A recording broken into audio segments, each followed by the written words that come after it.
Good evening and welcome to tonight's On the Edge with me, Theo Chalmers.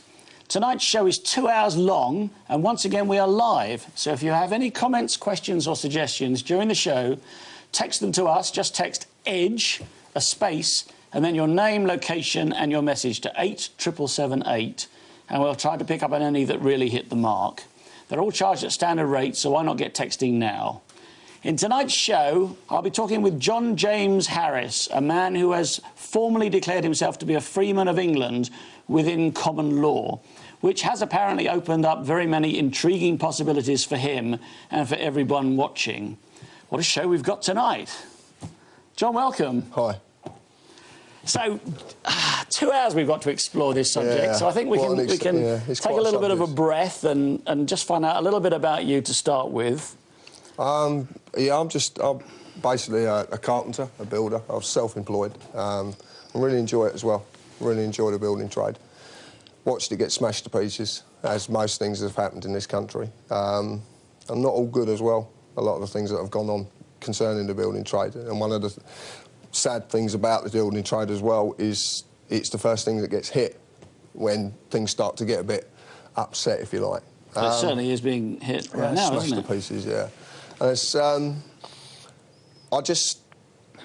as growing up, I don't know, I just never fitted into anything. I never fitted any slot, if you like. So would you say that you always questioned everything? Yeah, questioned. I just questioned. I thought it was me. I thought there was something wrong with me. And they thought there was something wrong with me as well. Who's they? Teachers? Parents? Yeah, everybody. They just... Everybody, you know, there's something wrong with you, pull yourself together, you know, there's nothing wrong, there's nothing... And it was like, already without even knowing what a conspiracy was, it was like I was living in one. I didn't even know what conspiracies were. What, living in the Matrix? No. No? Yeah. A lot of people reference to what we talk about to the Matrix. It's one of the ways of dismissing what we say, and a very clever way of doing it as well. OK. Well, that wasn't my intention. But it's a clever... Yeah, it's quite a clever way of doing it. No. Yes, definitely a world of illusion, without doubt. A world that is very much one thing that we believe it to be, but actually operates in a completely different way. Well, let's just go back into you as a person just on this journey for a moment, if we can. What I'd like to explore with you is, you know, OK, you felt different. Yeah. You asked questions. Yeah. How and why did you start discovering things? And what did you start discovering? What were the things that you first of all became aware of that kind of set you on the path to becoming a free man? I suppose one of the first things that ever struck me was the fact that I just could not be successful in business no matter what I tried. It was like I was just not meant to do it. And I just couldn't do it. And it was strange, and I could never work out why. There was never a reason. And I went to do a job. I was working for a company, and I went to cut a roof, pitch a roof down local to us. And there was a lad there who went to university, and he gave me a film to watch. He said, just have a watch of this film and just see what you know, how you feel about it. So it was Loose Change 2, obviously about 9/11. Right, of course, yes. Up to that point, up to watching that film, I was completely oblivious, and I still was after watching it the first time. What, it just went over you? Yeah, OK, yeah, there's something going on here. What, yeah, trying to like... So I watched it again, and there was one bit that stuck in my mind, was a camera. And the camera was hundreds of feet off the floor. It was in a building adjacent to the towers as they were burning. When the towers came down, the camera shook before the towers came down. So it just said, you know, I just said to myself, well, there must have been an explosion. That's all it did amount to, that something must have exploded before the towers. And then being in the building trade, thought to himself, well, what could explode? In that building, what could explode? Couldn't really find, in my own reasoning, that anything that could explode to that magnitude that would destroy a building of, you know, that size. 110 stories? Yeah, big building. Or two of them. I got caught up in that for a little bit. I got kind of gatekeepered. Do you know the term gatekeepering? Explain what you mean by that. Gatekeepers are like, if you get something like 9/11 where there's a lot of controversy concerning the official version of what happened, and then people start to come forward and give their versions of what happened. 7/7 exactly the same. Well, we've done programmes on both those subjects. Yeah. So what the official version is not what the people who really experienced what was going on and experts in the field, blah, blah, blah. OK. So you've got a lot going on inside people trying to cover things up. So the easiest way to do it, because there's obviously some form of cover-up going on, who it's by, I ain't got a clue. I don't want to anticipate. I don't want to say anybody's behind it. I don't believe it's terrorists for a start. I don't believe in that Al-Qaeda or whatever. But what I do know is something went on. And so they start a thing called a conspiracy theory, which is great, because the second you talk about it, someone will label you nutter. And it happens every time. No matter what you talk about, the Freemasons, 7/7, anything you want to talk about, if you're talking about something that's locked into the word conspiracy, then people will label you as being a nutter and what you're saying has no value whatsoever. So they create the conspiracy, and then they get people to get trapped in the conspiracy. And what happens is you just go round and round in circles. And this is the gatekeeper thing. Yeah, the gatekeeper is, because it doesn't matter if someone comes in and, like, anyone could come in and say to you, right, I've seen this, come and have a look at it. Oh, no, I'm just going to keep going round and round in circles because we're finding information out. Well, what you're finding out is what happens. This hit that hit that, blah, blah, blah. OK? The only two important questions to ever ask is who and why. And perhaps who benefits. Exactly, but who and why? Because there must be a reason who's benefit from why, you know, an atrocity like that would happen. The same as 7/7. So when you realise what happened in law after that, and we got terrorist laws, quite draconian terrorist laws in both countries after both events. Mm-hmm. But when you look at them laws in a different way, you see that they developed a law to protect you from something that they say exists, when the real actual fact of the matter is they developed a law to protect themselves from you when you find out what really did happen. And what's happening worldwide is people are finding out what really did happen, and they're not using their thoughts to do it anymore. They're using realisation, feelings. So they're saying, I feel something happened. Oh, this is very interesting. Is this like the fact that, you know, people resonate with the truth? That they have a visceral... The truth does resonate visceral resonance with the truth, far more than being intellectually told something. Yeah, but if you're going to cover something up, then you create lies. And you lock them lies in knowledge. And then what you teach people to do is to use knowledge to control knowledge. Now, the world is abound with knowledge, but there's no wisdom. And if you use wisdom to control knowledge, your wisdom will separate the knowledge from the lies. It will separate the truth from the lies and allow you to keep it. But you've got to have the recognition of that yourself. It's no good me saying to you, this is the truth. You've got to realise it's the truth in yourself. So, of course, everyone's got to find their own truth. Absolutely, and we all walk different paths. That is not a given, is it, that everyone's truth is the same truth? No, of course it's not. Which is a difficulty, isn't it? If, for instance, you are, shall we say, a conspiracy theorist. Well, no, not everyone's truth is the same truth. And I don't think that is a dirty word, but if, say you were a conspiracy theorist, I mean, the thing about 9/11, for instance, and 7/7 and so on, is that there are several theories which are not the official theory of what happened on that day or those days. So which of those alternate theories should one believe? That's the point. It's locked away. You're using lies and knowledge. Because all you're concerned about is the theories, which the theories are what happens. Forget what happens, it's why it happens and who did it and for what reason. That's all you need to worry about. And the realisation within you will tell you that it was done for a specific reason. What happened occurred afterwards. Classic. It's all theatre. It's illusion. It's the classic way that any illusion was performed on a stage when theatre first hit the world. Magic tricks. No, it's not magic tricks. Well, it's you mentioned when we spoke on the phone. You mentioned the prestige, didn't you? Yeah, but you've got the pledge of the turn and the prestige. So the pledges, they pledge you something. This tower exploded and terrorists did it. Yeah, OK, I'm buying that. Right. The turn is we need this new law because it's going to protect us from them ever doing it again. OK, that's absolutely fine. I accept that as well. But the prestige is when you look at the law, it's a complete and utter draconian lockdown on every freedom you were given when you were born. That's why when you talked about the Charter of Liberties, you talk about a document, a Charter of Liberties. It's a grant. They're granting you something. They're giving you something. It's giving you something you already possess that no man on this earth has a right to take away. Freedom's not about liberties. Liberties is a grant. Rights are a grant. That's why people get so confused, because the Charter of Liberties, the most famous document in the world, Magna Carta 1215, set up the world we live in now. They set it up. But people can't see it because they're locked into lies, and the way you say about the truth resonates because it will resonate in different sections when you land on the truth. So when it's like, you land, imagine a game of Monopoly, because that's basically what we live in, a game of Monopoly. OK. Monopolisation.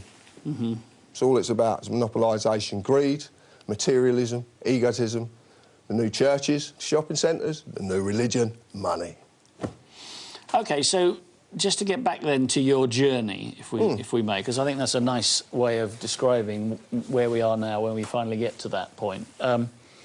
So you saw Loose Change 2. Yeah. And you watched it twice, and something dawned on you that it wasn't what you thought it was, and then you felt that you were being held by some gatekeeper from learning more. Didn't at the time. Didn't even know what a gatekeeper was. Didn't understand anything. I was still completely oblivious to everything. So what was your next stage then? I wanted to find out, and I didn't want to use the lies and knowledge of the internet. There's a lot of lies and knowledge. There's a lot of truth out there, but you've got to wade through so much rubbish to get to it. So I wanted to design something, in a way, I suppose.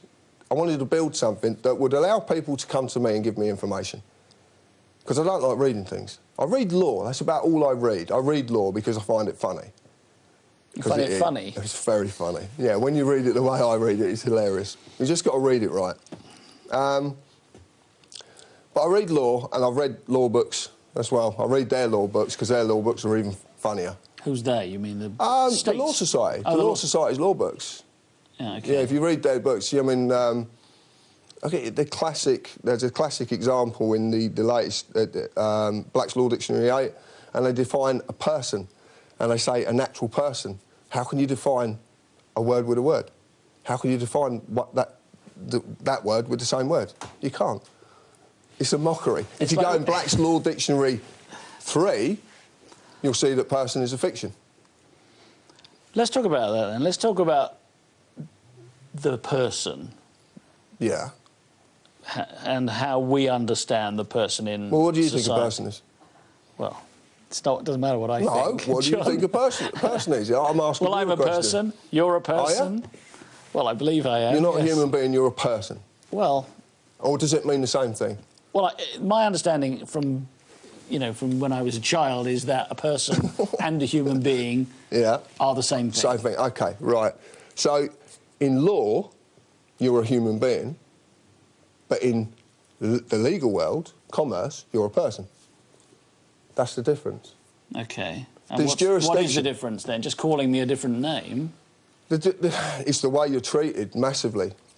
It's about jurisdiction, solely about jurisdiction. In common law is upon the human being. In fleet, commerce, admiralty, whatever you want to call it, UCC code, whatever, then your person is a fiction. But the jurisdiction, what they need to do is to get you to act, for you to represent that fiction. You've got a limited company. But it doesn't exist in the real world. It's not real. Well, let's talk about the distinction then. If there is a distinction between human being and person, yeah. What does this actually mean? A lot. OK, basically, you get locked into slavery. So you're saying that because laws are made for persons... Statutes, yeah. Statutes, not laws, statutes. Yeah, what's a statute? Well, OK, you tell me. Well, take a statute. A statute is an act of Parliament, yeah? So they put an act of Parliament, becomes statute, gets registered on the statute roll, OK? Yes. And it's what most people would describe as a law, isn't it? They would, but they don't know what law is. That's the point. And you do? No, I just see it from a different angle. OK. And I'm going to give you the angle I see it from. OK. OK? That's... Please do. That's right, we're here. Right? But it starts as a bill. Well, a bill is a money-making order. It's a negotiable instrument. When you look at any statute law that's on the statute books, it's enacted by statutory instruments, another negotiable instrument.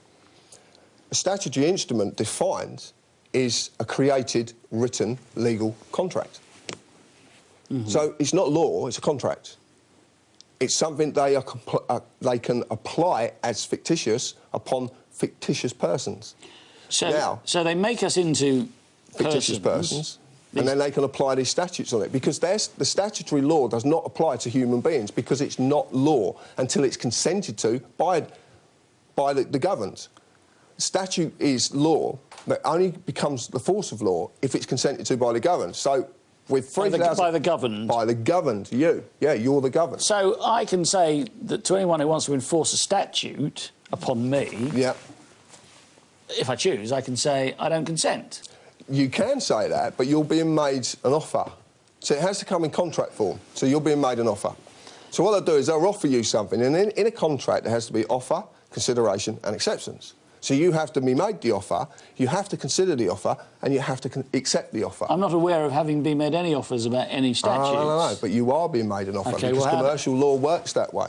And you're saying it's all commercial law, that every statute is subject to commercial law? Statute law was wrote specifically for the powers that be to manipulate, to protect themselves, to do exactly what they wanted to create, and to control us as if we were in slavery. It's the evolution of slavery, that's all it is. It's very, very simply done as well. But you have to look at the law, and you look at the great laws that have gone through in this country, the Declaration of Rights, 1688-89, Bill of Rights, Act of Settlement, the Act of Union, all these documents that are these very, very powerful, famous statutes that are still, one of them is still in the law books. Oxford's law book just recently, they brought one out, and it's still in there, and it still names the Act of 1701, the Act of Settlement, because it is so important to what they do and what they've actually achieved with that. And they needed these statutes in place. The statute law is very, very... It's wrote in the form of a constitution. And if you look at what constitutions are, they're the fundamental principles a government adopts to make for society to conform to. Society being the biggest word there, being the socially dominant members of any community. Also translated as a partnership, where all parties have to consent. So, if I get this right then, what you're saying is that apart from laws, which are different, statutes are all passed with some sort of presumed consent from us. No, absolutely not. No. OK, excuse me.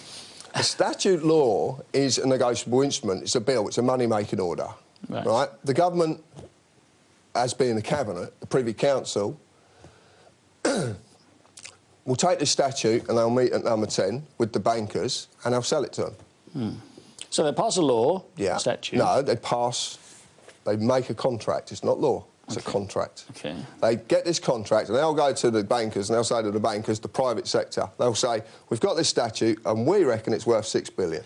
Well, for instance, it might be something like we're going to put up speed cameras everywhere. Ideal example, OK? We've got this statute, we reckon it could generate a revenue of about $6 billion. That's fine, OK? Per annum. Per annum. Will you lend us that on the strength of that, but we'll give you everything in excess to cover the principal sum plus the interest. So what they do is they sell it. They sell it to the bankers for the money. In advance of passing the law? Not passing the law. Statute. It's not a law, it's a statute. So what happens is, they sell this to the bankers. They've then got the police as two different things. The police are, the human being is a policeman or woman who is there to uphold the law, serve and protect, never deny or delay right or justice to any individual who lives in this country, no matter where they're from. Then you've got the police officer. Now, the police officer is a fiction. A police officer is a corporate employee who's enforcing statutes to make sure the bankers get their money back. Now, they need then is corporate courts. And then you go into a corporate court. But they're not called corporate courts, are they? No. But if you want to do the research, which I'll tell you about later, and you can go and do it, the people at home who've got the internet can go and do this right now, if they want to, all right? The corporate court is then there to get jurisdiction over you to make you pay. Because they need you to pay, because without your money, and we'll talk about money as well, because that's quite Okay. funny. But without your money, they can't pay back the bankers. But if you're saying that these statutes require your consent... They've got to get consent from you. So, have they not already got consent? How can they possibly So how do they go through the process of getting consent fixed without you penalty being fine. aware of Fixed it? penalty fine, classic, fixed penalty fine, right? OK. A fixed penalty notice. A notice is an offer. They're offering you something. You're going back to the definition now of the word notice. But this is legalese. This is a different Let's language. do This is a Okay, well, language of the law society. OK, let's go back to this. Let's look at the word notice. What does notice mean? It means it's an offer. Basically, they're offering you something. And what they'll do is they'll offer you something. They're offering you the ability to pay them some money. So it's a contract. They're making you an offer. You've got to consider it, and there's a consideration built in, and the consideration is that if you pay within 7 days, then it's half the price that we're saying it is. But if you don't pay within a certain 24 days, whatever, 14 days, it's the price that we're saying it is. Right. Very cleverly done. You've been offered something, the chance to pay them some money because you're in statutory violation, OK? You're in violation of a statute because you've sped, presumably, or whatever you've done. OK. You've parked on a yellow line. They lock into the contract the consideration. You know, there's a consideration. If you pay now, you don't have to worry about it. But also what they're locking is an estoppel by acquiescence. And the estoppel... Well, let's do this slowly. An estoppel by acquiescence. Yeah, basically, if you ignore it, then you agree to the terms. OK.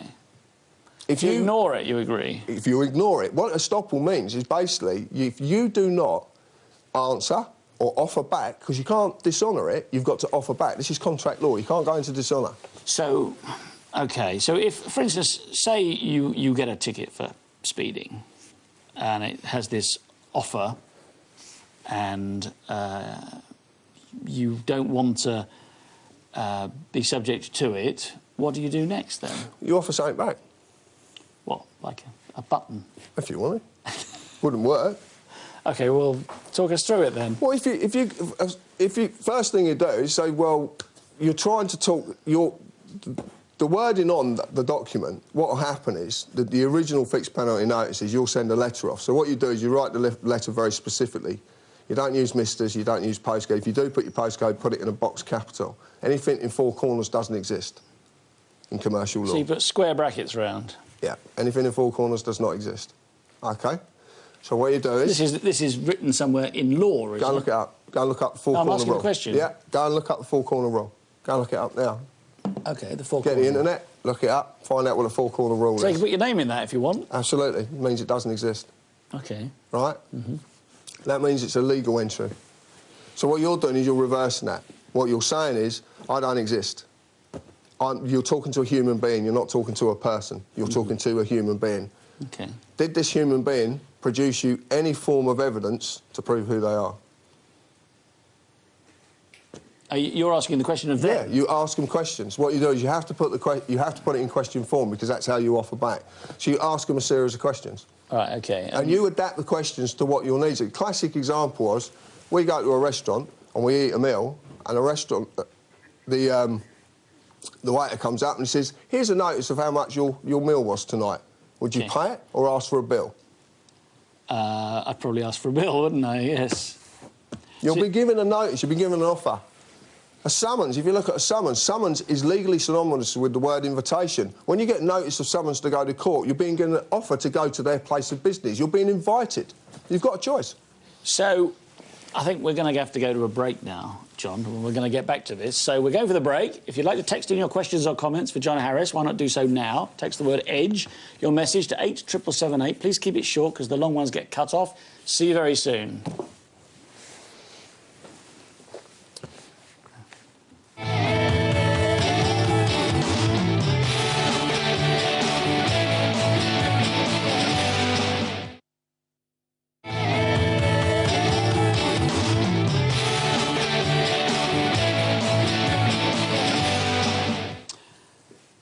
Welcome back to On the Edge with me, Theo Chalmers, and my special guest tonight, John Harris. John, we were just talking about when you get a notice in the post for some offence that you've committed, which is subject to a statute, and you're saying that the notice they send you is an offer. It is, yeah. And as such, you can make a counter-offer. Absolutely. or ask questions. Yeah, but yeah. Okay, let's put it in your... Put the ball in your court. What would you do? Say you were driving down the road and a camera went flash and you got in the post, you got a notice, an offer to pay them X amount of money, or if you pay within 7 days, half of that money. What would you do? I would personally just write to whoever's issued the ticket, and I would just explain to them in very simple terms that they're talking to a person, and the person doesn't exist. They need to talk to the human being. The human being was driving the car, not the person. The jurisdiction they're trying to apply upon me is a Fleet Admiralty jurisdiction. Well, I don't exist now. Fleet Admiralty. So this is Admiralty law. It's Admiralty law. If you want... Funny enough, we went through it yesterday, and it's really quite funny. Look at the word bank. You know, bank directs the currency. It's, you know, it deposits on the bank. It withdraws from the bank. It's all to do with water. Think of a woman. The child comes from the waters down the birth canal and gets birthed, and then a certificate of registration it's all the words. Based on ships. Yeah, it's all Admiralty stuff. Yeah, it's all you got to do. But they call it fleet because the fleet basically left this country and went over to about 52 other countries and developed and employed exactly the same system. And the original prison that the Botany Bay inhabitants come from was a prison in London called Fleet, on Fleet River. Oh, right, of course, yeah. So that was basically where it come from. OK, so you would write back as a human being? Absolutely, yeah. Not as a person? No, because I'm not a person. Well, we'll get to that bit. We'll get to how you became a free man in a bit. But you would write back and you would say... What would you say? What would you... Make an offer? A counter offer? You'd ask them some questions. Are you aware that you're dealing with a human being, not a... Yeah, I'd ask them also as well. I would just give them enough information to work on. They'd probably send back to me and say, you know, we don't understand what you're saying, blah, blah, blah, which is what they do. So you just keep asking them questions. You just literally, that's all you keep doing. And you just keep asking them questions. You know, basically, prove who I am. Prove it. Show me evidence that you can prove who I am. But you can't prove it. Is that along the sort of lines of how do you know I was driving the car? No, because you're dead. I will openly admit I was driving the car. So you'll say in the letter that you write as a human being that you were driving the car, you're not... OK, I'll give you an example, right? In common law, which is based upon natural law, there is no offence for speeding cameras. There is no offence. I haven't committed a crime. But it's not likely to have been in the Magna Carta, is it? No. Common law extends right up to this day. It works on three very basic principles: injury, harm, or loss. There's that. It's crime. A crime is in within common law. If you do a common law, if you do something wrong against common law, then you should have your collar felt. Absolutely. But you're not going to go to a court of justice. You're going to go to a corporate court. So this is what? Sorry, injury. Injury, harm or loss. So you can't... You should never injure someone, never harm someone or cause them loss. Or their property, presumably. No, but it covers every eventuality. Just those three words? Just those three injury, words. harm and loss. Right. So you're driving too fast down the road, you're not causing any injury, unless you hit somebody, in which case that becomes... Well, yeah, I'm liable. Yeah, common law. I'll hold my hands up. So you haven't caused any injury. No. What harm have you done? Nothing. No harm. And what loss have you caused? There's no loss. No loss. Absolutely. So what you've got is So what's the damage? Exactly. But what we're talking about, the difference between a statutory violation and a crime. What they're trying to say to you is you've committed a crime, but you haven't committed a crime because a crime only exists in common law. OK. And they do accept this, do they? The powers that be do it... You had some fun with them. You had some fun with the police. One of our members has just recently had some real fun with... a couple of police officers. It was very... I would ask... See, if I was pulled up by the police, which I have been, and recently for a seatbelt, which I won't, I won't go to their court of law because they've got no jurisdiction over me. You were not wearing a seatbelt? Yeah. And now you're going to shoot the messenger. Everybody does. No, what... you know, I'm simply asking the question. The question is... I got shot to pieces, and it was quite funny, actually. Right. My view about a seatbelt is... It's my choice. Everything is about choice. If I make the wrong choice, OK, and I go through a windscreen, and that's what was meant to happen. That's how I look at things. I don't look... This is like karma or something? This is that sort of Buddhist... It's not karma, it's called synchronistic recognition. OK. Synchronicity is normally when coincidences occur, isn't it? Absolutely, you learn from your Jung, mistakes. isn't it? Yeah, Carl you just Gustav Jung. yeah, but you just learn from your mistakes. It's not from anybody. It's just something because I don't read any of these books about. People say, "Have you read this book?" No, but you talk like this person does. Well, maybe I do, but I haven't read his book. Okay, so you've made a choice not to wear a seatbelt. I made a choice, yeah, not to wear a seatbelt. Because you don't believe that not wearing a seatbelt creates any harm or injury or loss. Only to me. And you obviously aren't going to sue yourself. No, but yeah, see, that's the point. Compensation nation. Now you're going along like... Do we want to go there? No, you don't want to go there. We've only got 2 hours. You don't want to go there, but it is a compensation. Let me just... I've got to start reading out some text here because otherwise we're never going to read any out and people are going to get upset. And I'm saying to text in 87778. Keep them short, otherwise they get cut off and I can't read them then. There's somebody here, I think it's John, saying, it's so good to know there are men like you in the world. Thank you, John. So I don't know whether they're John or they're saying thank you, John. But anyway, there you go. Oh, my God. There's one here that's been cut off again. It says, how do mothers who have had their children stolen for forced adoption and fathers denied their parental rights after divorce take their children back? I think we're going to have to get back to that one, don't you? Because that's a bit down the road. There is, we do know of something that happened recently that I can't quantify. I can't validate it at all. We're going to try and get some validation. Is this to do with a person? Yeah, basically, a lady had her 4 children taken away, and about 2 or 3 days later, the social services brought one of the children back.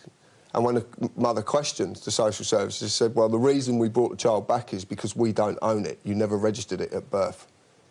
Well, they actually said this.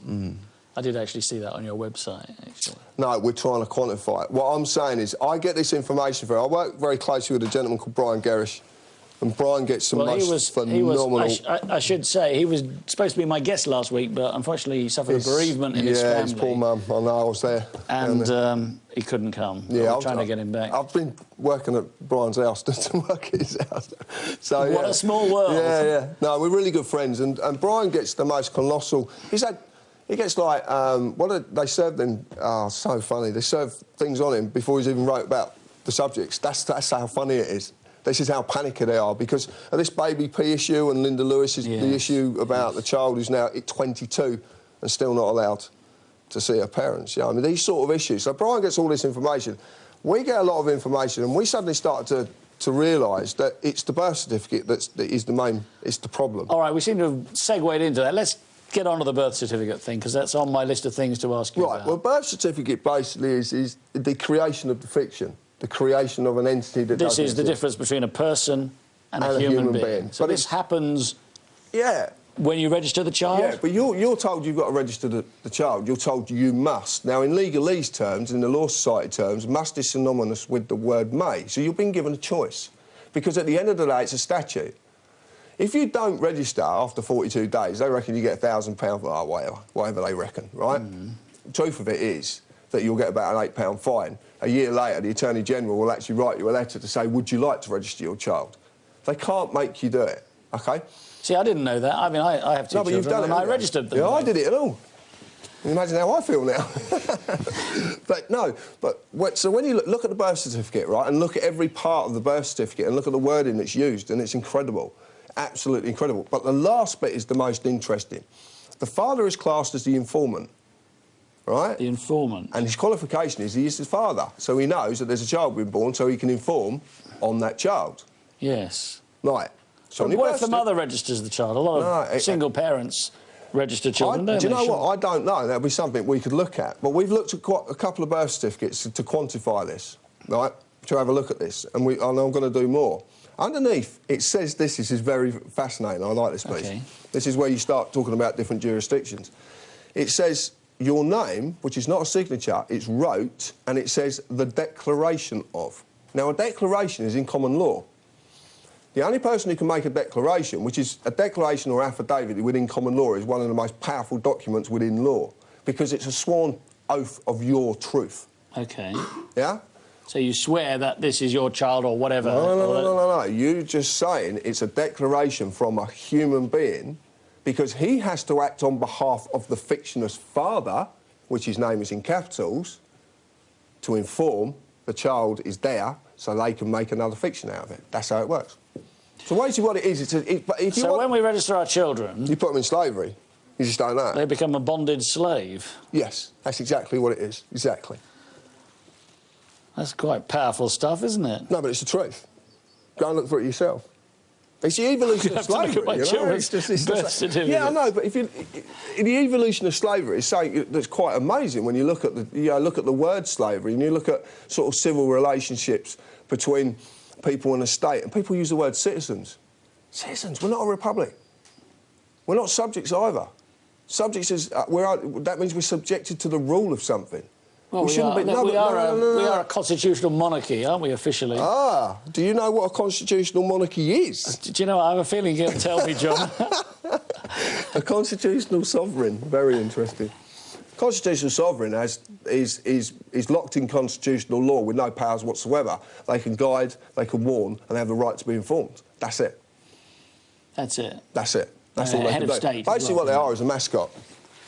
We're paying an awful lot for this mascot, aren't we? Yeah, no, but it was needed. It's a requirement for them to succeed in what they've done. To get us to where we are now, it was a requirement, and they had to lock a certain dynasty into the requirement as well, using another part of this country as a bargaining chip.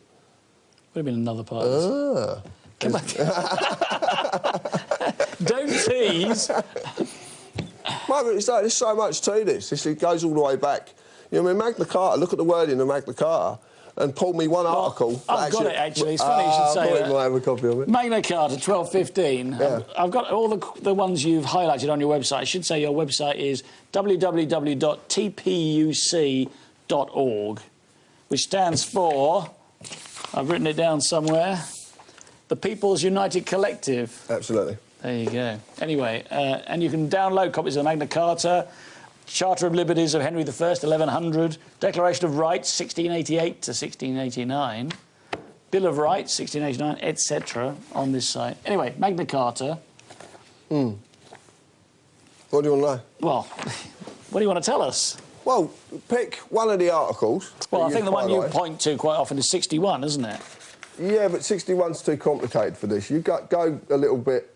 Go 38. 38, clause 38. OK, in future, no official shall place a man on trial upon his own unsupported statement without producing credible witnesses to the truth of it. OK, so what does that say to you? What do you get from that? Well, I suppose if you confess a crime... Yeah. That's not to be believed by a court without independent corroboration. Brilliant. So you really got it. That's a really good fundamental thing, because if you've got someone, obviously, who is not right in the head, and they're going to, you know, for whatever reason... Like that, there is, yeah. There's people out there who really don't... I don't know why, but they're not right in the head. They don't make the right decisions. So you could get someone to admit to something that they haven't done just because they feel intimidated or pressured into it. So that was designed to do that. But it says a word there. It says man. Isn't man in law also a woman? No. What's the definition of man? Well... One of the definitions of man. Well, legal definition of man. Of or the same quality. You've lost me. Well, of all the same quality. So As what? Right. The people the document was wrote for. The barons? Absolutely. Let's pick another one. 38. Well, I think we need to go into this one a bit more. No, go. I'll explain what I mean. 39. Pick a number. If you'd like to text in the number you'd like me to pick. Right, 39, OK. No free man shall be seized or imprisoned or stripped of his rights and possessions or outlawed or exiled or deprived of his standing in any other way, nor will we proceed with force against him or send others to do so, except by the lawful judgment of his equals or by the law of the land. Gave the world trial by jury. Sorry? It gave the world trial by jury. OK. Trial by a common law jury. But not all offences go before a jury, do they? No, but they're meant to. That's and the there is pressure now to end jury trials. Well, of course there is. Panel of judges. The jury is the most powerful element in any court of law. Well, they're probably the most unpredictable, aren't they? But if you want to see a corporate court of law work with a jury, look at the de Menzies trial when you look at the tribunal, because what did the judge say to the jury? You cannot pass a verdict of unlawful death. Yeah, oh, it's fantastic. I think that was it. I might have got the words wrong, but that was roughly it. Can null the law if they believe it to be unjust. They use what's called discretion. So the difference between common law and civil law is, or commerce law, UCC code, whatever you want to call it, in common law there's discretion. So the jury could look at something, and a classic example, there was a girl, 18 years old, hung in the 16th century for shoplifting. Yeah? She went up in front of the beak, she was hung for shoplifting. She actually went up in front of a magistrate. But the jury could have looked at that, and they could have gone, well, she was desperate. Her husband had been press-ganged and was fighting abroad. She had no food to feed her children, no wood to burn on the fire, she was smashing furniture, and all she took was a piece of cloth to try and make something for her children to wear. That's what she took. But she didn't actually take it. She put it under her apron and then put it back because she realised someone had seen her. She was hung at 18 years old. A jury would have seen that and said, well, the discretion is, yeah, she did do something wrong. Yeah, it is a bit prolific shoplifting at this moment in time. But the girl should not die for that. And that's when they can start to go against. See, the maximum offence at that time for shoplifting was death by hanging at Tyburn. Mm. So you would go on the Tyburn Triangle. Do you know about Tyburn? Well, that's where Marble Arch is now. Yeah, but do you know... Yeah, that's funny. Do you know the Tyburn Triangle? Do you know why it was designed? Why it was a triangle? No, you could hang 24 people at once. Did it have to be triangular? I don't know why they made a triangle, but that's what they made. It's called the Tyburn Triangle. Yeah. Anyway, but what my point is the fact that in common law there's a discretion. If a policeman pulls up a lady for doing something wrong in her car, he believes she's committed an offence. In common law, and she was pregnant, right? In common law, he would say the discretion of the law, I can use the discretion, I'll escort you to the hospital so you can have your child. In what we live in, she'd be having a child while they're writing a bloody ticket out. Because that's the difference between a corporate enforcement revenue officer and a policeman. I think that's being a bit harsh. I mean, policemen are human beings too. Well, it might have happened because there are bad people in every walk of life as well as there are good people. I've got all the admiration for the police in the world. A lot of my friends are police. Well, then not all of them would stand there while a woman's in labour and write a ticket out, would they? No. If they act as a policeman, but as a corporate revenue employee, collecting revenue, there is no discretion. That's why common law is so important, because it offers discretion. That's why a jury is so important in a court of law. Because originally a jury was 13 people. In common law, it's 12 and 1, which is 13. They've made it 12. There's a real significance with the number 13. But the fact of the matter is that jury of 13 people, of your peers, people of the same kind of quality of you, and generally people who would know your character as well. So they could actually generally judge and say, look, yes, this man, this is out of character. Well, you can't always tell people's characters by how they present themselves in court. The worst villains in the world present themselves in court as decent... But their friends know they're the worst villains in the world. Well, the friends aren't on the jury. Well, hopefully their friends aren't on the jury, but what I'm saying is if they're very good at putting the wool over people's eyes... If you're going to judge anybody, then you have to know everything about that person to be able to say if it was out of character. This is why the peer system was developed. This is why it was there. And precedent is a complete load of crap as well, because how can two cases be exactly the same? Precedent, you mean? Precedent. What they call common law was built by precedent. Common law has 3 basic values that was taken. They were ornate values that came... No one actually knows where these values come from. A religion got hold of these and made them into 10 commandments. But the first bloody one says, thou shalt have no more gods. And you get on your knees, you're a servant. You're a slave. But they're telling you who that God is. So it could be anybody. King James Bible, in every court of law, lift it up, Jesus Christ, it's in capitals. He's a bloody fiction. So what are you saying? That there was a human being, but he became a corporation. Is the Church of England a corporation? Yeah. They're all Westminster Abbey's corporation in its own right. Westminster Abbey, House of Parliament, Members of Parliament, House of Lords, Privy Council. Social Services is actually PLC. OK. Which is interesting. Check them out, Dun & Bradstreet. Go on to Dun & Bradstreet, type in anything you want, your local ambulance station, anything, you will find that they're all corporations, registered corporations. And the classic one is the schools. My son's local school is a trading name of Hertfordshire County Council. Trading style, is it? If they're a business, There's someone invested in that business who wants paying back. Shareholders. Well, I know these academies, these Tony Blair academies are... Why are all the certainly... public services in this country, registered businesses making money, when they're meant to be public services paid by your tax? I won't say mine because I don't pay it. You. So why are you paying tax, income tax, and a good rate of income tax as well? I've got to say, that's a question I ask myself quite often. But you're paying such a good rate, and then all these public services that are meant to be funded off your tax money and your council tax money, well, why are they registered corporations? Well, I don't know, but I mean, I do receive those services to some extent. You know, I do. If the house was on fire, the fire brigade would come round, and if I need to go to the hospital, it's there. Why a corporation, though? All right, Watford General Hospital.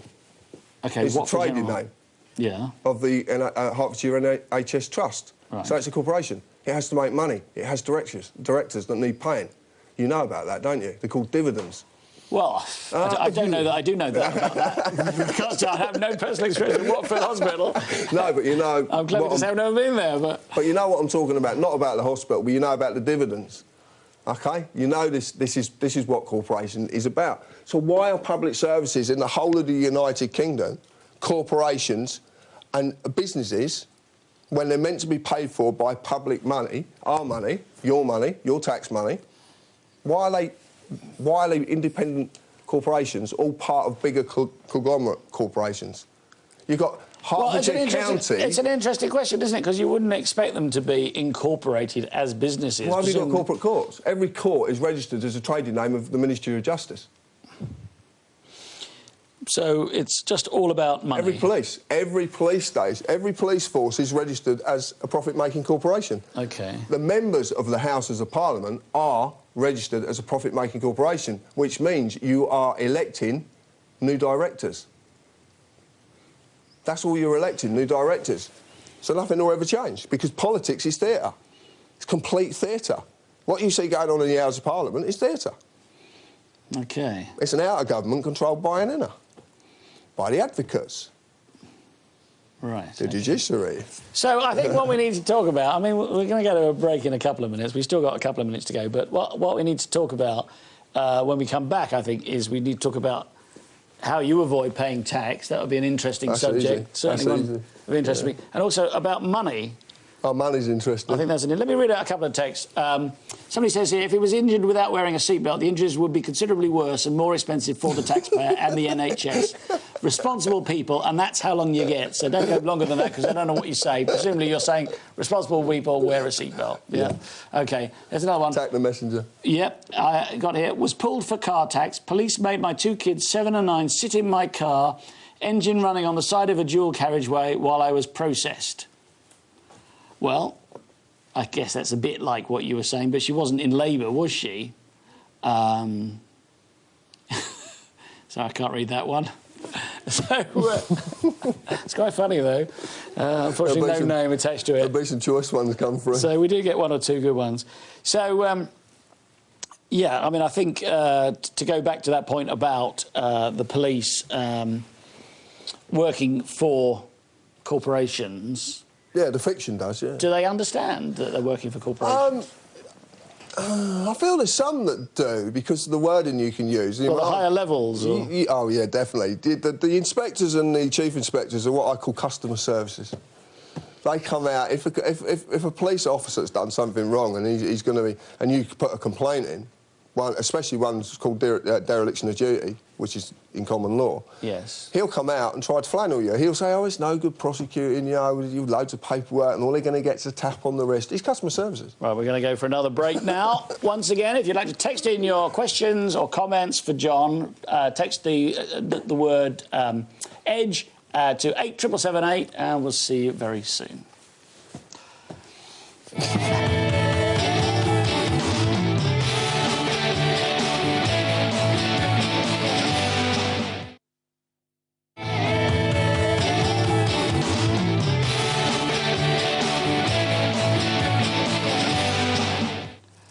Welcome back to On the Edge with me, Theo Chalmers, and my special guest tonight, John James Harris, the free man, Well, John, this has been really interesting so far, and I'm going to read you a couple of texts before we start off again. Absolutely brilliant, bravo. Isn't it a shame this information doesn't get fed into the mainstream? John should go on Question Time. Ian from North Wales. I don't know if Jeremy Paxman would be as nice as I am, but... No. Anyway, here's another one. John, I'm a copper. You're spot on with your comments about police work. Good work. And here's another one. Where can I find out more info from the guy on the sofa? Things need to change. Well, the answer is go to www.tpuc, which stands for the People's United Collective.org. So www.tpuc.org. OK, keep the text coming in. There's another one. Why don't I read this one before we get onto the subject? Then they have books that can be audited, or am I just being duh? And by the way, I'm not being anti what you're saying. In fact, thank God for people like you. And then it gets cut off, I'm afraid, because the long ones do. So I think what they're asking in that question is these corporations, if they are corporations like the hospital and the police and the courts and all that, they're asking is, do they have books that can be audited? Well, yeah, if they're a corporation in their own right, you touch on subject, you know, and when you touch on these things, you look at you start to dig deep into money and what money really is, and the whole concept. We're so going to get onto money in a second, but let's get into it gently. But it explains it all because of the book entries. Because if they're creating a debt in the first place and giving it to you, you pay it, then that zeroes that debt. That's basic bookkeeping. Anybody knows that. You don't have to be an accountant. You know, you create it. Someone pays it, it zeroes the account.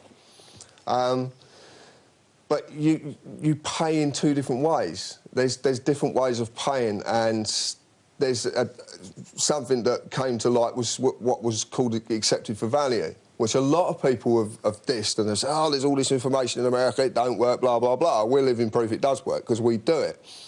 Now, accepted for value, you only do really on, you know, like sort of... companies and corporations. Aren't you getting a bit ahead of yourself?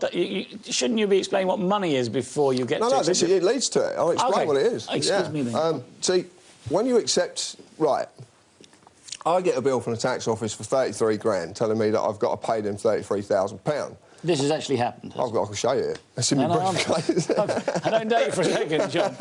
I'll show you. I'm surprised you walk around with it, though, but, you know... No, I brought it just in case. There's something, when people... You need to explain things on there. OK. Now, they're writing to the capital version, they're writing to the fiction, so they're not writing to me as a human being. They're writing to you in capital letters? Yeah, so they're John James Harris, all caps. They're presuming I'm a fiction, OK? So there's presumption, it's implied presumption that I'm going to act on behalf of the fiction in their jurisdiction. Right, OK?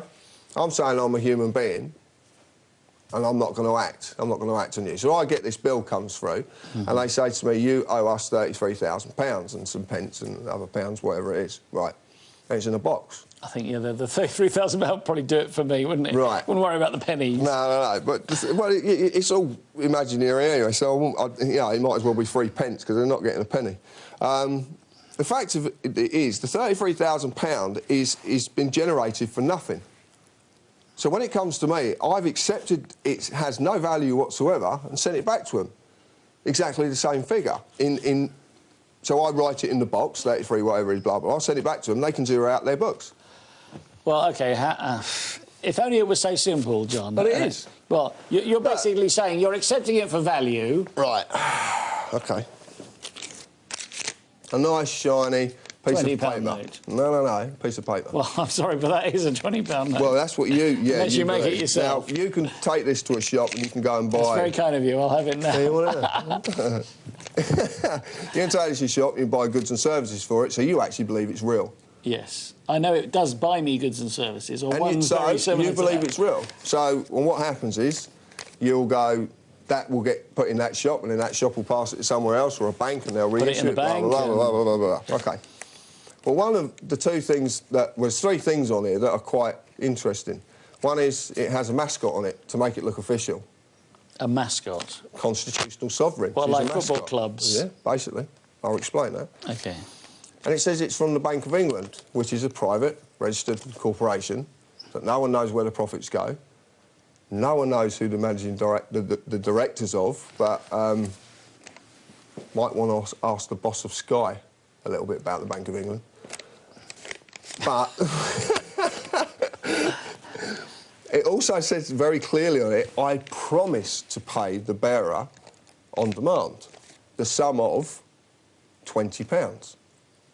OK? So if I take this to the Bank of England and say, right, you've promised me to pay me something here, can I have what you've promised? They'll give me another piece of paper, which is completely worthless. You know, one of those. Yeah, exactly. But they'll take that one, presumably. Yeah, but what we used to say on it, I promise to pay the bearer on demand the sum of gold, or sterling, silver. Silver.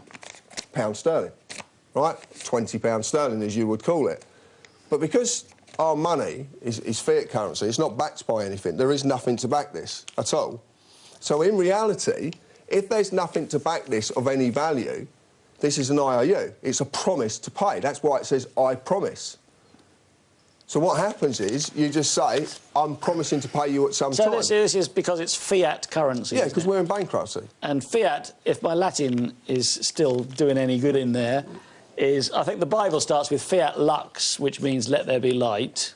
I don't know, but I'll take your word on it. Which is Latin. Yeah, and so therefore the fiat part of it must be let there be. Yeah. All it basically so let there be money. All it basically But there isn't any, is that what you're saying? There is no money. Basically what the money is, the money in effect is a debt. We're in bankruptcy, so we're in receivership, but we're in Chapter 11 bankruptcy, which still allows us to trade. What we're constantly trying to do is pay back this bankruptcy that can never be done. Because the bankers, the private sector have put so much, the principal and the interest has got to such a rate now that the income tax that you pay, the rates that you pay, the council tax you pay cannot cover this anymore. So now they have to bring in statutes to sell to the bankers and enforce upon the people. More taxes, hidden taxes, all these hidden taxes. Stealth taxes, but it's not tax.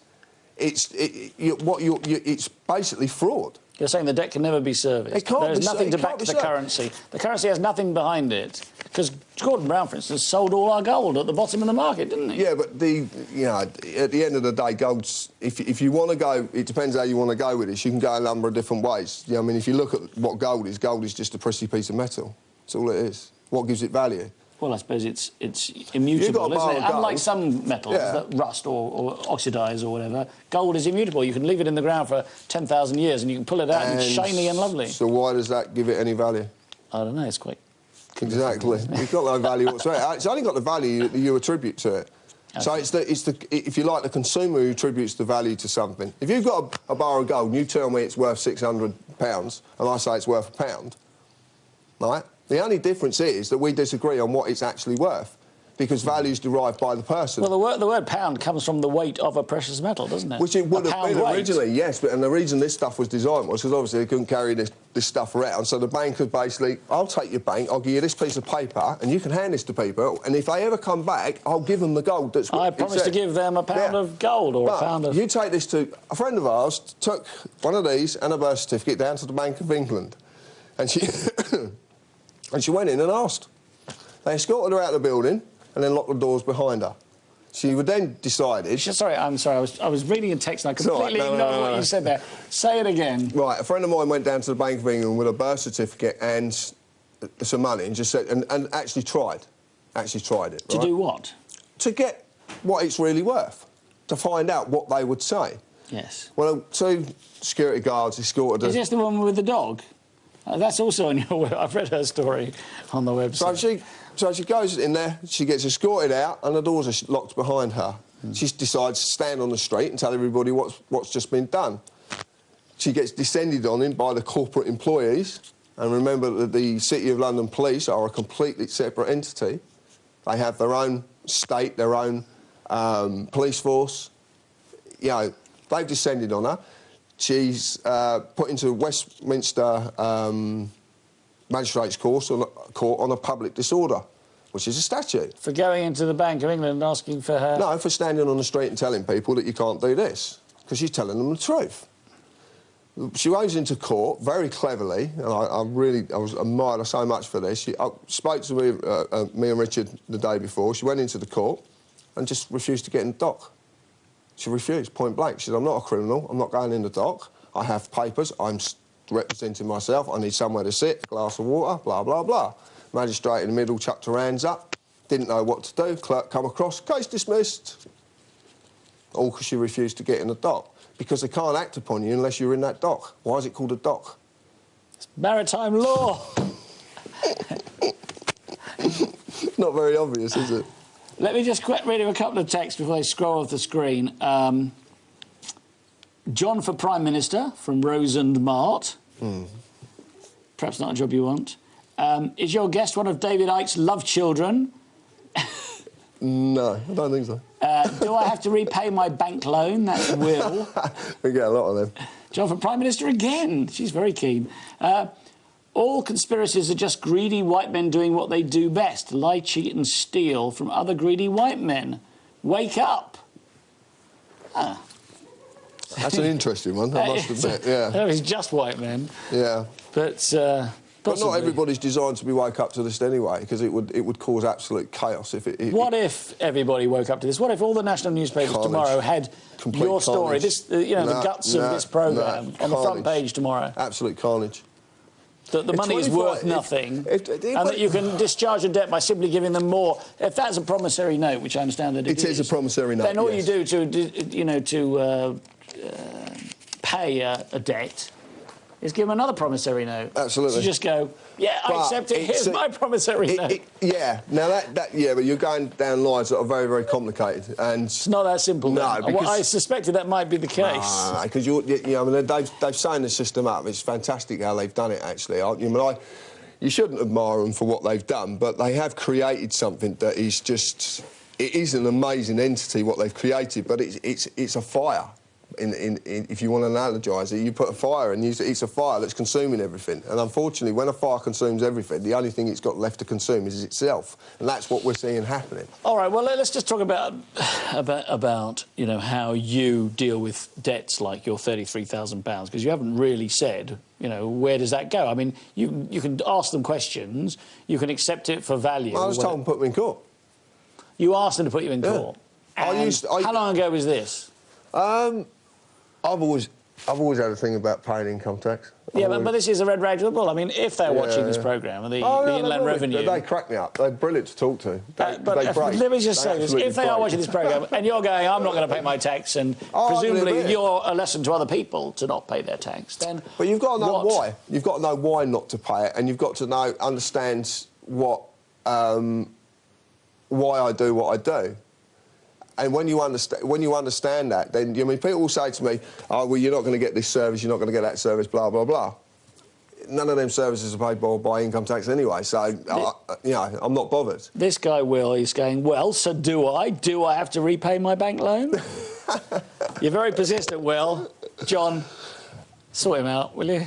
I'd speak to him on a personal level about that. So if he wants to contact me after, I'll speak to him on a personal. It's not for broadcasting. Really? Why not? Come on. Because our viewers are mature enough to... No, there's certain things that you really need to understand before you can go down certain levels. Income tax really easy, because income tax, initially what you can use against income tax is the 1848 Felony of Treason Act, which is a statute that exists, but it's a very... When you look at that statute in retrospective, it actually says that you're not allowed to give aid or support to traitors of the Crown. Right, we're going to get onto this, aren't we, onto the Queen? Well, no, I don't really want to go too much there, but that was initially what I used, because what I did is I used that because, as far as I was concerned, Parliament were acting treasonously towards the Crown, being Her Majesty. So this was ideal. So I wrote to... I wouldn't, excuse me for saying this, but I wouldn't have put you down as a monarchist, a royalist. I don't see you buying Majesty magazine every month and pouring through pictures of the royal family. Yeah, but she's a lady. She's a woman. Does that mean a human being woman, or is that lady a special... No, no, that's what I mean. She's a lady, like the other ladies that are sat across from us. Are you talking about being respectful toward her? Absolutely, full dignity. Yeah, full dignity completely, because she's a member of a female species, if you want to put it that way. Yes, well, gender, yes. If that's not a separate species, but... No, don't go down them lines. Oh, dear. No. So, yeah, there is a great element of respect, and I know that my father cared for her greatly. You know, so... Your father worked for the royal family, didn't he? He was a chauffeur, is that right? He was the Queen's unofficial chauffeur. So he'd do all the unofficial stuff. But he was actually when she was going to secret locations or something? Absolutely not, no. He would take her from, like, Buckingham Palace to Windsor or stuff, places like that. You know, we're not... secret locations, you're full of it. You really are. Crack me up. She wasn't going to go and meet those alien reptiles, do you know what? Yeah. No. I'm sorry. Some of the stuff, though, is incredible, isn't it? It absolutely mind-boggles me. I'm in fits of laughter with most of it I read. I am in absolute fits of laughter because I don't believe in mumbo-jumbo. I believe in black and white, right and wrong. That's it. So to me, magic doesn't exist, or all the other illusion. It's all part. It's another part of traps, actually. All right, let's talk about the Queen a bit more then, because you've got on to the Queen. I think you need to kind of flesh it out a bit here. Your father worked for the Queen. Yeah. You never did, presumably. I worked for the Bowes Lions. You worked for the Bowes Lions, which is Queen Mum's family. Yeah. So, and I know. Have you met the Queen? No. Did you meet the Queen Mother? I've been in a car. Did she know? No, probably not. I thought not. No. I went in a car when I was a kid. Yeah. No. My dad worked for... My dad was from Cornwall. He was a very softly spoken Cornishman. He was in the RAF during the war. And then when he left, he started work for a Major Kindersley in St Paul's Walden in Hertfordshire. OK. Major Kindersley passed away, and there was a position for the chauffeur for Sir David and Lady Bowes Lions. So my dad took the position and got offered the position. Part of in doing that was doing the unofficial engagements for Her Majesty. So I know my dad had, you know, even though I could never ask him because he died when I was young, when I was 7, but I never had the chance to ask him. But I know in my heart, I know in my heart that he was a pure gentleman. My father was. Everyone you ever talk to, and you talk about John Harris, or Jack as they called him, and a lot of Cornish people get named. There's that many Johns down there. It's incredible, especially Harris. It's the most prolific name in Cornwall. So they would, if you talk, they would say he was just a gentleman. He was just a pure gentleman. And I know that he respected that because he respected people, and he respected, you know, women as general. He was one of the old type who would open the door, allow a woman to get in the car, and then shut the door after. A lot of respect, old doors open. You know, just. But you would have to do that if you were a chauffeur, wouldn't you? I mean, yeah, no. But he did it kind of like outside of the role of being a chauffeur. Okay. He was just genuine, you know, very genuine person. So I know that in my heart that he respects her a great deal, and I feel sorry for her family. It's one of the things a guest of yours recently said is, you know, the royal family's been seen, you know, at a Nazi funeral. Yeah, but it's a member of his family. Well, I think that's Philip, isn't it? Yeah, but why not? It's a member of his family, so why not? Yeah. Would you not go? To a Nazi funeral? Probably not. I think. No. Listen to but to put it in another context. Unless they force I'm me. saying. If you want to mar something, if you want to really smash something to pieces, then what you use is every concept you can. So you take stuff. You look at the. I've got a relative and he's in the Nazis. Yeah, OK, whatever. He dies. I want to go to his funeral. What's wrong with that? He's a part of my family. Does it matter? He's still part of my family, no matter what he's turned out to be. Well, that's understandable. Right. So, but what I'm saying is that's the clever. This is what they use against people. This is why the lies and the knowledge goes out on the internet. I think we need to get back to the Queen here, don't we? Yeah, I will get it. Takes me a while. But the thing is, the Queen is... I don't know if she's been duped. I don't know if she's complacent. I know in my heart that she's a good person. I know that Brian says exactly the same, Brian Gerrich, because he was a lieutenant commander in the Navy. And I don't think we can talk about what he thinks, really, without him being here. No, but his point was very apt, what he made. And his point was that he was at there was a party held, and the Queen attended with a lot of top-ranking Navy officials, and Brian asked her a question: is this an official engagement that you like doing it, or is it an official engagement that you've just got to do because of your position? And she said, no, the difference is with tonight I'm with friends. And it was like Brian said, I just got a really good feeling from her. And that's very important to me, because the word friends, I mean, she was with friends, so does it mean that, you know... I mean, I don't know if I want to talk about how the Queen feels about things, but she's never been very... She's never expressed her emotions very openly, has she? She can't express her emotions. Diana certainly did, didn't she? Yeah, she was interesting. you know. But anyway, we don't even want to talk about Diana because that's a whole other subject. So the Queen, now, I think we need to get to you. Now, you declared yourself a freeman of England within common law. Yeah. And in your method of becoming a free man, which is therefore a human being, not a... Fiction. A person. Yeah. Square brackets, capital letters. Yeah.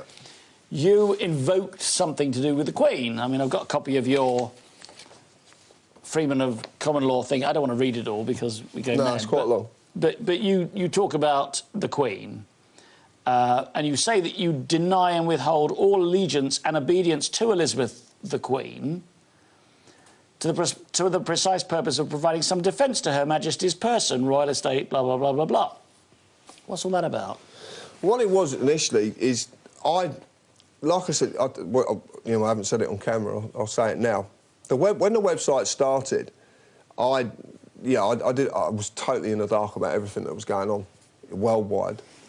And through a process of people just contacting me and giving me information, I started to see patterns, history repeating itself, different bits and pieces that and it brought me along different lines. And I was talking to a gentleman one night, and he said about Article 61. I talked to another gentleman, he mentioned Article 61, and I talked to another gentleman. That's the one in the Magna Carta. These are constitutional... People know the Constitution back to front, or as they perceive the Constitution to be. Mm-hmm. They also historians as well, so they know a lot about the sort of history of the kings and queens, the descendants, all the different bits and pieces.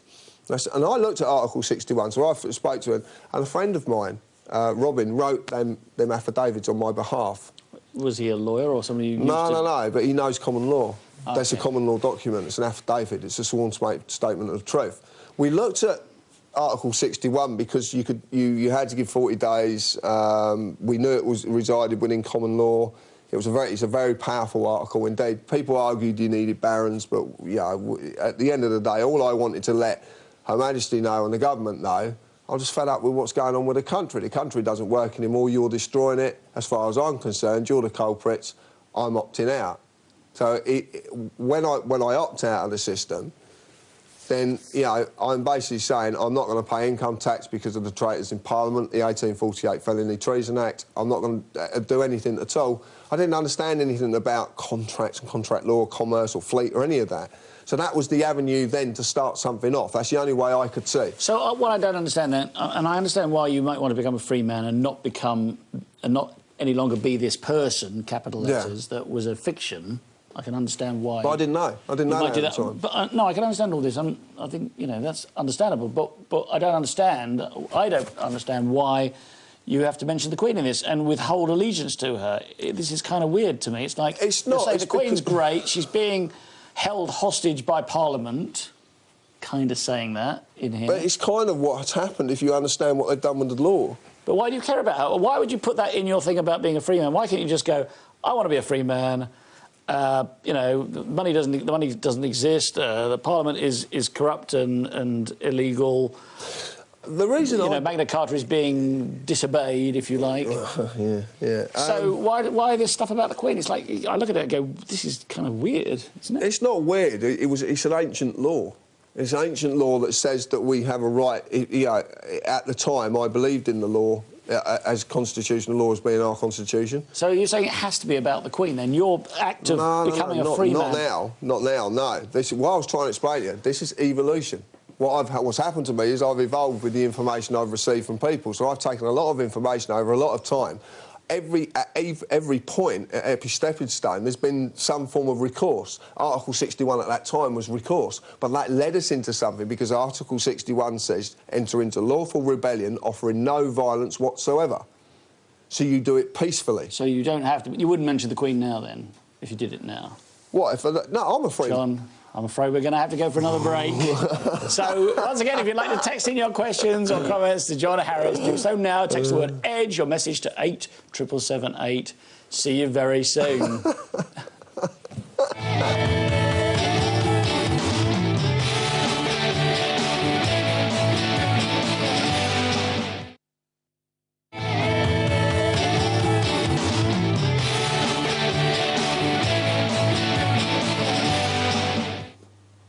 Welcome back to On the Edge with me, Theo Chalmers, and my special guest, John Harris.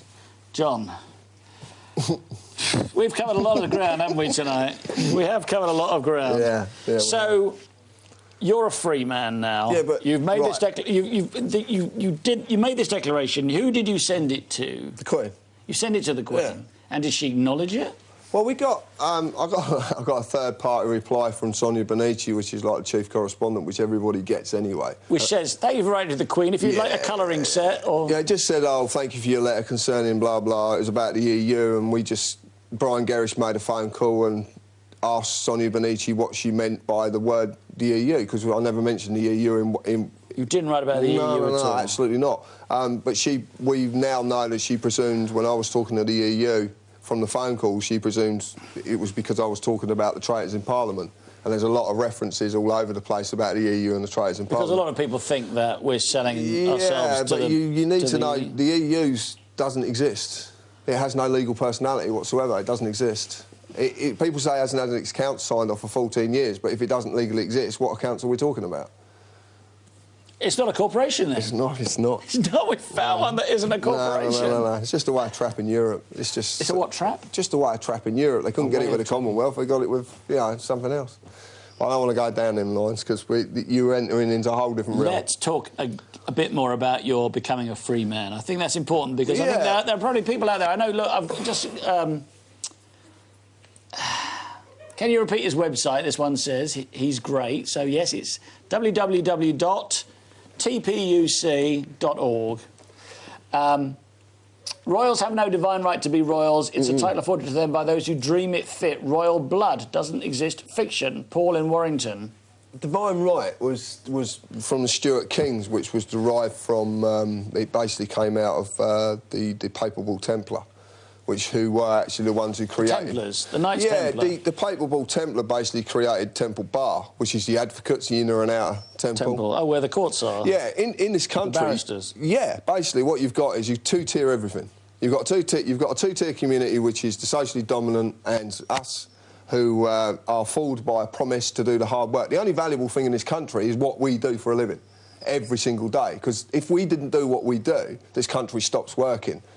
And the hierarchy can't afford for that to happen. So they have to fool us into giving us a promise. We'll promise to pay you at some time. So, but it doesn't exist. There's a lot of other things that you can go along in them lines. I don't want to... We haven't got enough time to talk about it. And they are quite complicated, some of them as well. But we've got two-tier everything. Two-tier law, we've got a two-tier community, which is basically one world society, which is what is being created. The socially dominant want to maintain their social dominance. That's basically it. It's not... People say New World Order, blah, blah, blah. It's the socially dominant.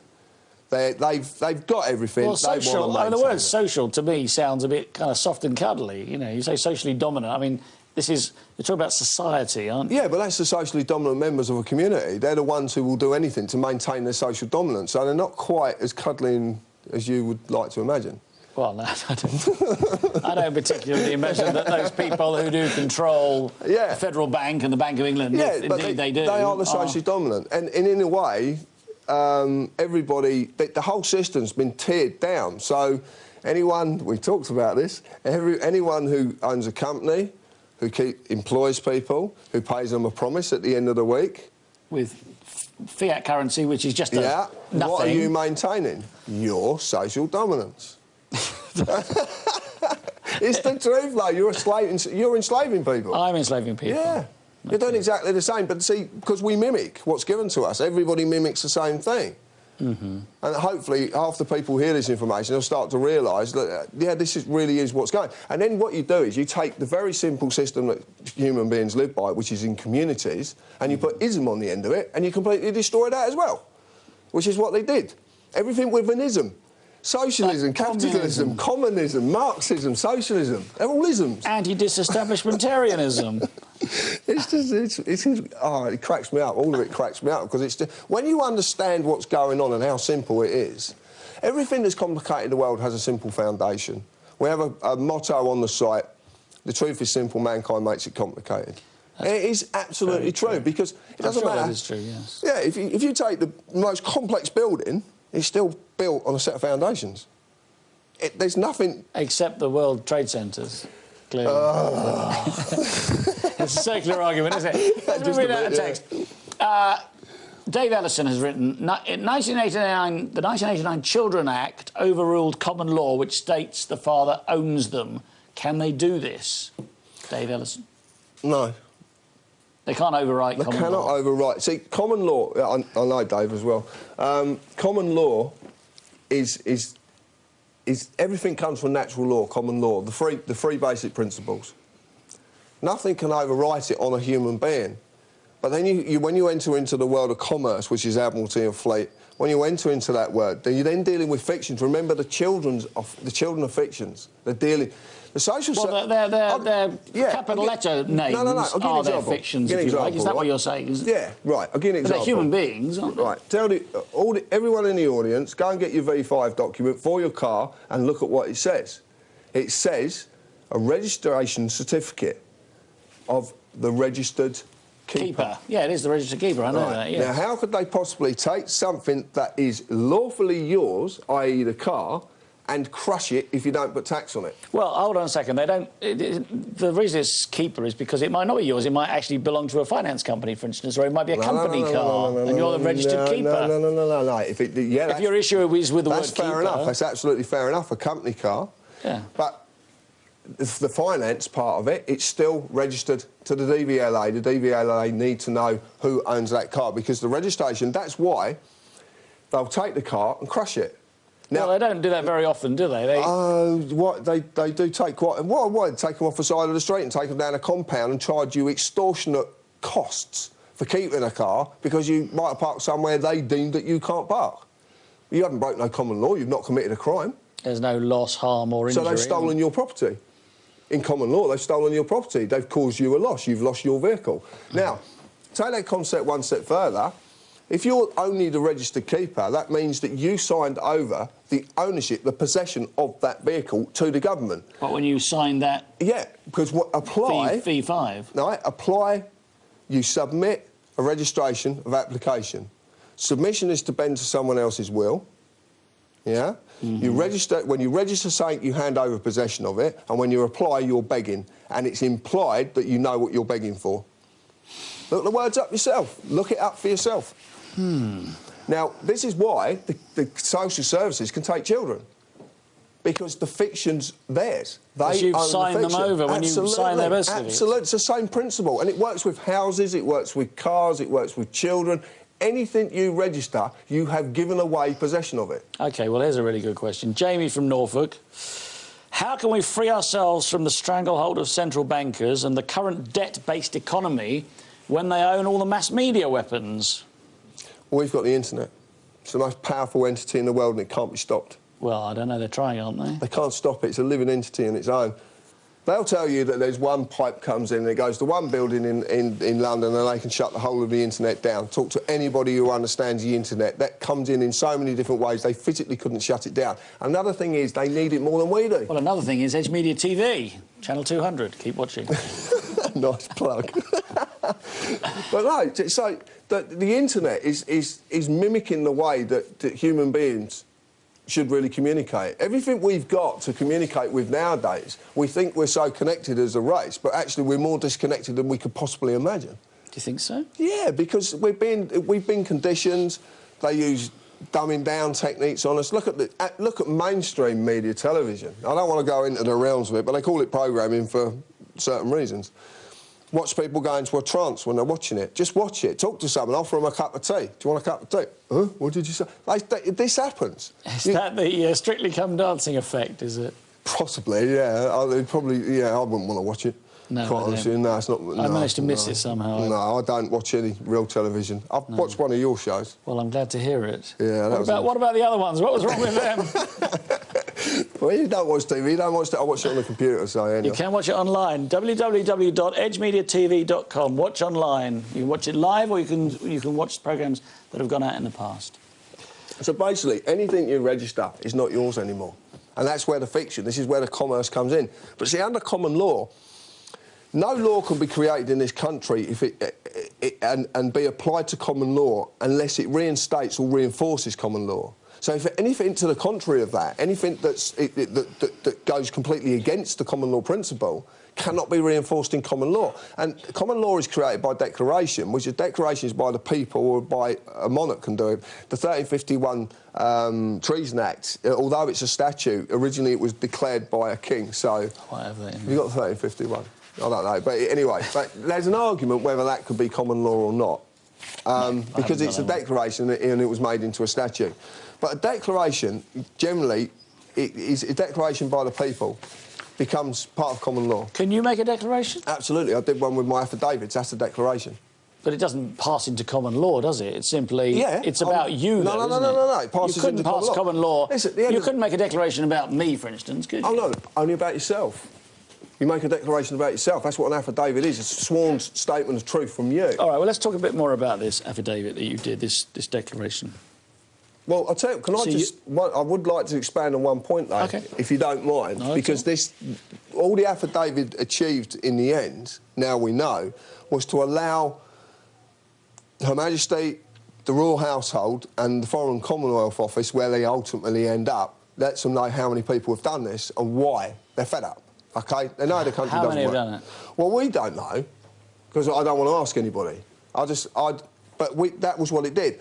What I come to the determination of was this, and this is very simple. Under contract law, a birth certificate was done on your behalf, but it's a contract at the end of the day. But it's not made with my cooperation, is it? Absolutely. Because at the age of whatever, a few days... So that being the preamble document to create the fiction, that means that every document off of that is null and void.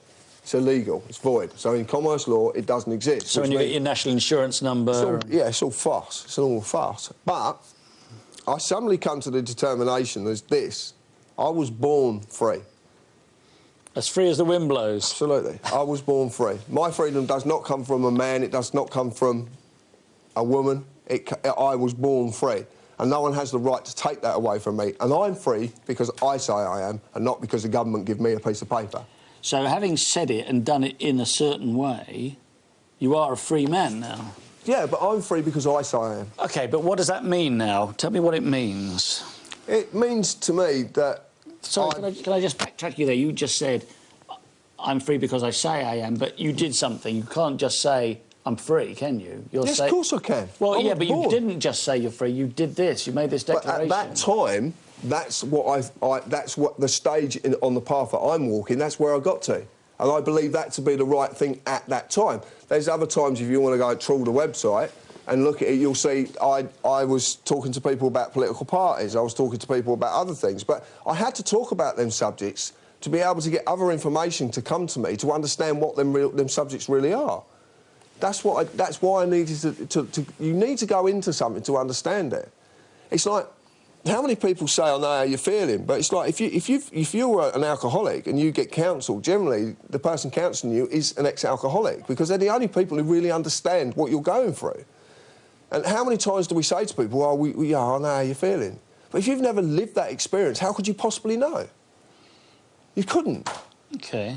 You know, so if I say I'm free, I'm free. And I don't want their system in any shape, form or fashion. I can't But you are part of society, whether you like it or not. Absolutely not. Well, you walk down roads that have been paved by taxpayers. Oh, this is great. Yeah. Oh, it's been paved by taxpayers, not corporations. Well, somebody's paved them. Not corporations. Well, they may well be corporations. What I'm asking you is, how do you reconcile being free with being a recipient of some of the benefits of the society? Name the benefits that I get. Well, if your house burns down, for instance, the fire brigade will come out. I haven't got a house. Well, you have somewhere you live, don't you? I stay in places. OK, well, if the place you're staying in tonight... Yeah, but it's not mine, so why does it affect me? The person in the house... Well, it would do. OK, well, your possessions... The person in the house, the fictional person, can call the fictitious fire brigade to come and put it out. But it's not a fictitious fire, is it? But they can call it... They can... So that's the point. I don't use doctors nor hospitals. I don't use anything. But that's perhaps because you're fortunate enough to be healthy. But what if you become unhealthy? What if you need... If I become unhealthy, I become unhealthy for a reason. What is this? This is like sort of predetermination or something. Absolutely, absolutely. What happens to me happens because it's meant to happen. If I was meant to have crashed without wearing a seatbelt and gone for a windscreen, then that would have happened, and me putting one on wouldn't have stopped that. But it's a bit kind of submissive, and you're not that submissive, are you? No, Because but I'm not submissive. I'm in partnership. Yeah, That's a whole if different... you're saying that whatever happens, happens, karma, you know, and all that is the will of God, if you like, then you wouldn't have made this declaration to become something different. You know, you're saying that you were sold into slavery inadvertently by your father, registering you at birth, and then subsequently with other things that happened in your life, and that's all karma and fate. You were meant to be a slave. Absolutely. But now you're not a slave. But I needed to be a slave to understand what slavery is. But you need to go through a windscreen to understand what wearing a seatbelt is. If that's a lesson that's going to be taught to me, yes. OK, so you learnt the lesson of slavery. See, it's all about choice. You're given choice, aren't you? Every single day you can make a decision for yourself. You don't need someone to make it for you. The problem is we're allowing people to make them decisions. In terms of what? Paying tax and... Well, everything. Everything that you do is your own choice. The natural law that we live by, or we should live by, is inherent. It's in us. We don't have to be told it. Just because we choose to ignore it does not give someone the right to say to us that you have to abide by this. But even if people know what's right and wrong, and I think probably most people do know what's right and wrong. Of course they do. But even if they do know what's right and wrong, it doesn't mean they're going to comply with right and wrong, does it? No, but what actually funds that? What is the power behind it? Why do people do things wrong generally? For what? Well, for advantage. And where does advantage come from? I don't know. Where does it come Greed. from? Greed, OK. And what does money? What is money? Well, money's a tool, isn't it? Money's just a wherewithal. Money's not a measure of your worth, Money is a tool of... you're going to say what? Greed? Greed. What's materialism? But hold on, no, you can't say the money's... It's like this woman who was hung for stealing a piece of cloth. Yeah. It's the equivalent of stealing money. She wasn't greedy, she was desperate. She was stealing something that didn't exist. Well, no, a piece of cloth existed, didn't she? But she wasn't... But she could have stolen the money to buy the bit of cloth, to dress her baby.